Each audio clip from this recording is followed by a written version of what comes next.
Yung nagtrending na street side Thai food dito sa Pampanga na talagang dinadayo ng mga customers nila kahit na nasa gilid lang sila ng daan. At ngayon meron na rin silang branch dito sa may San Fernando na merong dine-in area. And very soon, makikita nyo na rin sila sa Bataan. They've definitely come a long way dahil sa dami yung mga sumusuporta sa kanila.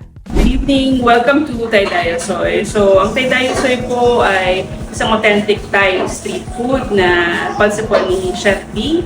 Kami po ay nanirahan sa Thailand ng 2 years and nandito po kami sa Pilipinas ngayon, sa Pampanga, para ipatikim po ang aming mga natutunan sa Thailand. Etong San Fernando branch nila ay nasa tapat ng Ford Pampanga sa entrance ng Greenville Subdivision. Open daily from 11 a.m. to 10 p.m. at available din sa Grab Food. Di ko na rin mabilang kung ilang beses ko silang pinost kasi talagang kinikrave din namin ito every now and then. First up, we have their authentic Thai milk tea. Ang gusto ko dito hindi gaanong matamis kasi kung nag-food trip na kayo sa Thailand, alam nyo na ang tamis ng drinks nila doon. Perfect sa tag-ulan, syempre yung mainit na sabaw. This hot pot has shrimp, squid, meron parang meatballs, eggs, and noodles. It's aromatic and rich. Hindi maanghaw ang pagkakaluto nila dito ha, pero I think next time i-request ko to ng spicy. Meron silang bagong noodle dish. Ito naman is single serving siya as compared dun sa kanina na good for sharing. It has chicken and eggs, meron siyang hint of sweetness, and it's served with some lime and chili. May bago rin silang noodle stir fry. I would describe this as parang Thai version ng Charlie Chan. Kasi it has chicken, nuts, a little bit of sweetness and heat, pero with Thai style na aroma and flavor. Best enjoyed with a squeeze of lime. At sa tuwing kakain dito, hindi pwedeng mawala ang papaya salad for that fresh, spicy crunch. Sobrang okay yan ipares dito sa kanilang Thai style na fried chicken na syempre sasabayan mo rin ng Thai style na fried rice. Etong fried rice also has bits of chicken and vegetables in it and it's very savory. Ang favorite ni Mama dito ay yung pad thai at meron silang tatlong version. You can try shrimp, chicken, or vegetable pad thai. It has a hint of nutty sweetness at meron din yung tofu, peanuts, and bean sprouts. Of course, palagi rin tayo nag-order ng pork sweet basil. Meron din silang pad krapao and you have an option between pork, chicken, and beef. At ikaw na bahala mag-request kung gaano kaanghang ang gusto mo. At ang dessert naman natin is the super vibrant na mango sticky rice, and what I like about this is that yung coconut sauce niya merong hint of saltiness, exactly the way they do it sa Thailand. So sa lahat na mahilig sa Thai style street food or yung mga never pang sumubok pero gustong mag-explore, you might wanna add this to your bucket list.